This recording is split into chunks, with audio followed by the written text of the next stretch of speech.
एक बार बोल दीजिए शिव गुरु महाराज की जय।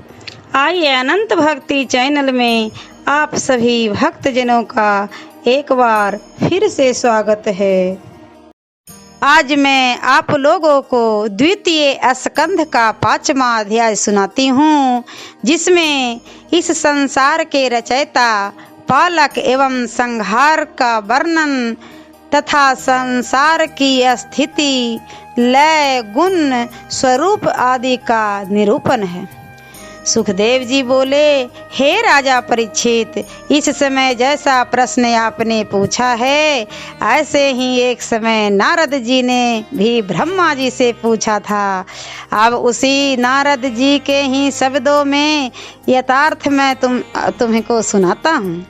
नारद जी बोले, हे पितामह, आपको नमस्कार है। हे देव, आत्म तत्व को किस प्रकार देखा जाता है, वह ज्ञान मुझे बतलाइए। यह संसार किसके द्वारा प्रकाशित हो रहा है, किसके आश्रित है, इसको रचने वाले कौन हैं, यह किस में लीन होता है, और यह संसार स्वयं जैसा का तैसा विद्यमान है या किसी कारणवश खड़ा है। इसको यथार्थ रूप में मुझसे कहिए।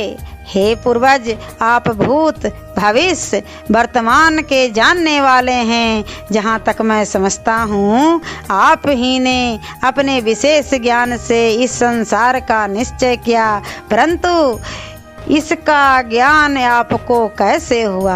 आपने किसका आश्रय लिया?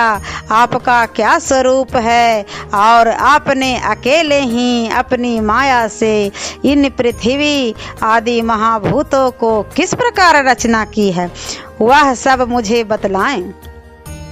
इन सब भूतों का आप अपनी आत्मा से ही पालन करते हैं। इनका पराभव करने वाला दूसरा नहीं है, अथवा आप स्वयं अपनी ही शक्ति का आश्रय करके बिना परिश्रम मकड़ी के समान संसार की रचना करते हैं, अथवा क्या है, यह आप मुझ में कहिए। आप मुझसे कहिए। यद्यपि यह मैं अच्छी तरह जानता हूँ, संसार में उत्तम, मध्यम, अधम नाम रूप गुणों सहित इस संसार को और इसके स्थूल तथा सूक्ष्म रूपों को आप ही उत्पन्न करते हैं। तथापि आपने इसके लिए जो भयंकर तप किया है, इससे हमें खेद होता है कि कोई इसका ईश्वर भी है। जो हो, मैं एक शिष्य के समान ही आपसे यह सब जानने की इच्छा करता हूँ। नारद जी के ऐसा पूछने पर ब्रह्मा जी बोले, हे वत्स, जो तुम यह दया संयुक्त किंतु संदेह पूर्वक यह प्रश्न करते हो, तो तुम्हारा यह विचार बड़ा उत्तम है, क्योंकि इस प्रश्न को पूछकर तुम मुझे लोक कल्याण के लिए प्रेरित कर रहे हो। परोपकार से बढ़ाकर दूसरा धर्म नहीं है। फिर जो तुम मुझे ईश्वर करके मानते हो, तुम्हारा यह वचन मिथ्या नहीं है, क्योंकि मुझ में अवश्य ही ईश्वर का प्रभाव विद्यमान है, परंतु इसके साथ ही तुम्हें यह भी जानना चाहिए, मेरे ऊपर भी एक ईश्वर विद्यमान है। वे हैं विष्णु नारायण। उन्होंने ही पहले पहल इस संसार को निज प्रकाश से प्रकाशित किया, जिनके आश्रय होकर मैं सूर्य, चंद्रमा, ग्रह, नक्षत्र, आकाश में तारे, अग्नि सहित सृष्टि की रचना करने में सफल हुआ। यह उन्हीं की माया है, जिसमें तुम लोग मुझे संसार का कारण कहते हो। अतः उन भगवान वासुदेव को नमस्कार करता हूँ। मैं भगवान की ऐसी दुस्तर माया में भी मूर्ख व्यर्थ ही में रोड़े अटकाते रहते हैं, उस प्रकार अहम मम ऐसा कहकर अपनी प्रशंसा करते हैं। किंतु वास्तविकता तो यह है कि यह पृथ्वी आदि द्रव्य, कर्म, काल, स्वभाव तथा ये समस्त जीव उसी भगवान वासुदेव के उत्पन्न किए हुए हैं। इस प्रकार ये सब विष्णुमय है। हे नारद, यह वेद और देवतागण नारायण श्री विष्णु जी के ही अंग से उत्पन्न हुए हैं। वे नारायण यज्ञ के द्वारा ही प्रश्न होते हैं। यह जप, स्मरण, प्राणायाम सब कुछ उन भगवान की प्रीति के लिए किया जाता है। इन सब का फल देने वाले ही सर्वोत्तम, सर्वाक्षी, सर्वांतयामी है। उसके आकाश को उत्पन्न किया। आकाश का विशेष गुण शब्द है, जिससे विकार उत्पन्न हुआ, जिससे स्पर्श गुण वाला पवन उत्पन्न हुआ। वह आकाश के संयोग से प्रत्यक्ष हुआ, जिससे एक शरीर की उत्पत्ति हुई, जिसमें इंद्रियां और मन विद्यमान हुए। तदंतर काल कर्म स्वभाव के कारण बस उसमें भी विकार हुआ। तब शब्द, स्पर्श और तेज के योग से रूप उत्पन्न हुआ। फिर उस तेज ने रसात्मक जल को उत्पन्न किया। तब शब्द, स्पर्श और रूप के मेल से जल में भी विकार उत्पन्न हुआ, जिसने गंध को उत्पन्न किया, जिससे भगवती पृथ्वी उत्पन्न हुई। इस प्रकार एक दूसरे के मेल से शब्द, स्पर्श, रूप, रस और गंध उत्पन्न हुआ। फिर उसी सतोगुणी अहम भाव ने मन तथा 10 इंद्रियों को अधिष्ठता 10 देवताओं को उत्पन्न किया, जो दिग्ग, पवन, सूर्य, प्रचेता और अश्वनी कुमार, ये 5 कान, त्वचा, नेत्र, जिह्वा, नसिका के अधिष्ठता हुए।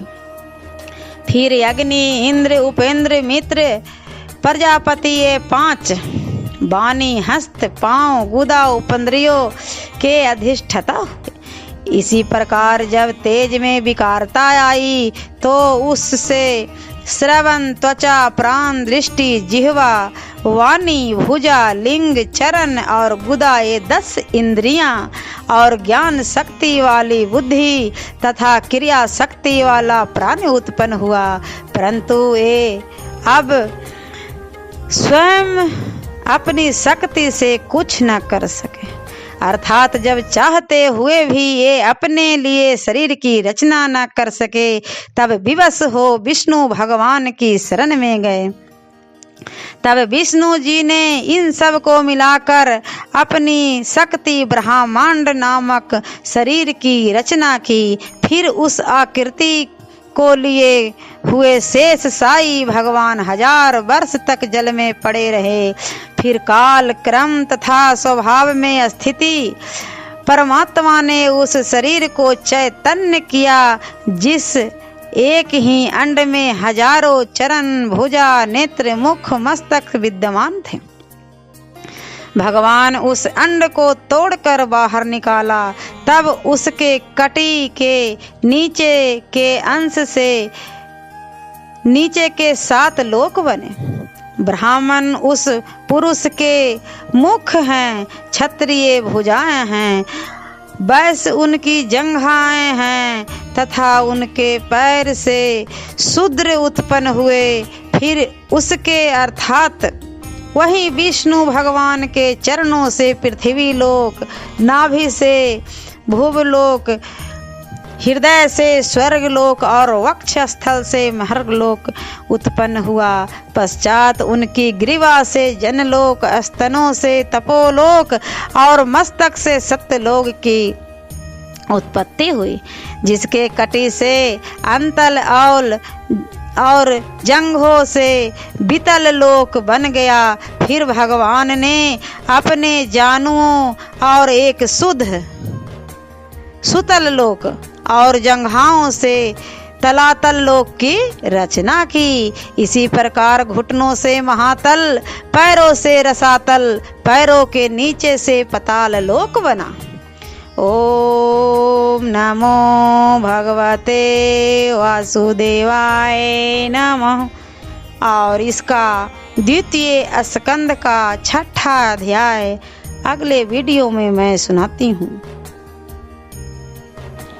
ऐसे ही मनोरंजक कथाएं, कहानियाँ और भक्ति गीत सुनने के लिए हमारे इस चैनल अनंत भक्ति को सब्सक्राइब करें और वीडियो अच्छी लगी हो तो लाइक का बटन ज़रूर दबाएं।